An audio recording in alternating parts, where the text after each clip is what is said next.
Pisces, hi! Welcome to Mr. Queen PH. At titignan natin ang energies ng inyong second quarter ng 2024. April, May, June. Ayan. This is a general reading. Just take what resonates. Watch your Sun, Moon, Rising, Venus for other messages. And thank you sa lahat ng mga sumusuporta dito sa ating channel. Just a reminder, gamitin nyo lang mga reading na to bilang gabay. Pa-follow, like na rin ang ating Facebook at TikTok. Lahat po yan Mr. Queen PH. Like, share, subscribe, turn on post notifications para lagi kayong updated sa ating mga readings. And if you're interested in private readings, meron tayong link sa description at sa pinned comment kung paano makakapag-book.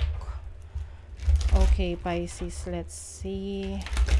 Second quarter ng 2024, what is coming to you?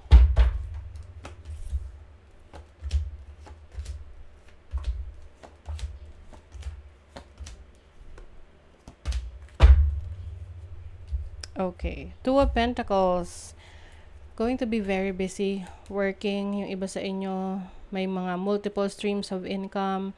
Kaya importante na i-manage nyo yung oras at panahon nyo para maging productive kayo. Kasi pwede rin kasi na marami tayong ginagawa sabay-sabay. Pero dahil sa dami, wala tayong natatapos. 'Di ba? Parang lahat na simulan lang natin pero wala tayong natapos. So it's about you managing your time well, na hindi ka rin mag-over ang tawag doon, overload yan ng mga gawain. You have the Lovers, the Star. So someone is helping you, or is going to help you with your task, and very supportive sa mga goals and dreams mo.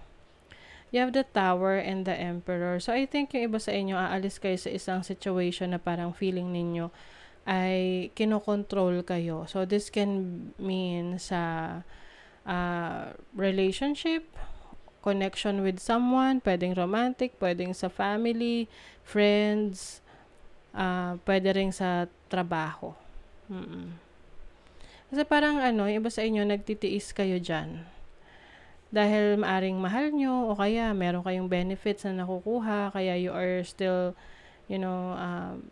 pinagtsatsagaan mo. But it seems na ngayong second quarter, parang mapupuno ka na, or maaring it's time for you to let that go and focus on yung dreams mo talaga, na kung saan mas magiging masaya ka, mas magiging committed ka. So your overall energy is the Temperance. This is patience. This is also healing. May mga pagkakataon na kailangan nating maghintay, no? Kumbaga, sabi nga, great things come to those who wait. So, maaring itetest yung patience ninyo ngayong second quarter ng 2024. Importante lang na at the same time, hindi mo rin mararamdaman na stagnant ka at walang improvement. So, example, nasa traffic, instead na, syempre, given na yan may mga times talaga na traffic Instead na mag-whine tayo, magreklamo tayo, let's make the most out of it. Like, mag-internet ka habang traffic. Do things that will improve yourself, your mind, no? Or maging creative ka sa mga gagawin nyo with yung mga kasama mo, kung may kasama ka sa sasakyan pag traffic. But this is about being patient, na making use of your time kahit na idle. Alam mo yun? kahit na sa panahon ng paghihintay, meron ka pa rin pwedeng gawin na kapaki-pakinabang. So, for your challenge, you have the Knight of Pentacles. So, ito yung stability ng finances mo. Maaring meron kang mga decision na gusto mong gawin, kung saan mo dadalhin yung pera mo, saan mo i-invest. So, the challenge is kung paano mo pag-aaralan. Para hindi ka magka-problema in the future. So, kung gusto mong mag-invest, kailangan inaral mo yung paglalaanan mo ng pera, Hindi lang dahil sinabi ni ganito, sinabi ni ganyan, no? Ikaw mismo first hand, nagre-research ka. So, para pagdating ng oras, walang sisihan. Okay? So, pagdating rin sa pagbili ng lote, no? Ng lupa, ng mga properties, it is your responsibility na i-research muna. Mag-check ka ng background ng property na yon para walang aberya in the future. So, your opportunity is the 5 of Wands. Maaring magiging competitive ngayong second quarter na ito yung mas mag-i-inspire sa'yo na galingan pa kung ano yung pinupurso mo. Kasi marami ka ng kakompetensya. Oo. So, it's time for you to step up your game, step up sa trabaho, sa business, sa career mo. And also, opportunity to be more open pagdating sa pakikipag-ugnayan sa iba, especially sa romantic relationship, na maging open ka sa communication, na kapag may naging issue, problema is open ka na pag-usapan, hindi yung magwa-walk out ka lang. Oo. So, your blessing is the 3 of Swords. As a blessing, ibig sabihin niyan, you are healing from the pain, from the disappointment, from separation, no? Kung ano man yung nakakalungkot na experience ninyo in the past. So, lahat naman tayo nakaka-experience ng ganyan, ng mga challenging situation, sa trabaho, sa career, sa business, sa ating mahal sa buhay, sa family. But the only thing that we can do is to move forward. Okay? Learn the lesson and move forward. So, pagdating naman sa inyong money, career, finances, meron ditong 5 of Swords and the 6 of Swords. So, maaring maka-experience kayo ng betrayal in terms of money or pwedeng sa trabaho na may mga ipinangako sa'yo tapos hindi naman pala ibibigay. Like, for example, pinangakuan ka ng bonus, no, ng boss mo, tapos hindi pala ibibigay. O kaya, increase ng sweldo. So, that's why it's important sa'yo ngayon na maging very patient. Because, sabi nga, what is meant to be, it will be. Kung ano yung para sa'yo, makukuha mo talaga yan. Walang makakapigil yan. So, it's also a time for you to reflect on your priorities. Pagdating sa trabaho, sa career, sa business, if you feel na parang hindi ka na nab-value, then it's time for you to, reassess the situation. Dinideserve mo ba yun? Kung hindi, then move on, move forward. Go to a new direction. Okay?